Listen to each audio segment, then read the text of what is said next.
To take a screenshot without using buttons on your Samsung Galaxy Z Flip 7 or Z Flip 7 FE, you can use your hand.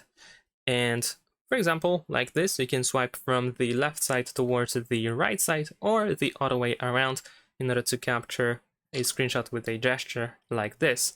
Now, this gesture can be enabled or disabled, so in case it is not working, you need to open Settings, scroll down to Advanced Features, and then over here go to Motions and Gestures and make sure that palm swipe to capture is enabled. There is also one more way that allows you to capture a screenshot. More precisely, we need to go to Quick Settings, and over here you might need to edit Quick Settings, and then press on Edit on this panel here to edit these buttons.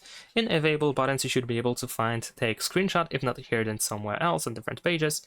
So add it to the list, and then press Done in the top right corner in order to save it. So now we can use this button to hide the quick settings and quickly capture a screenshot. Thanks for watching, leave a like and subscribe.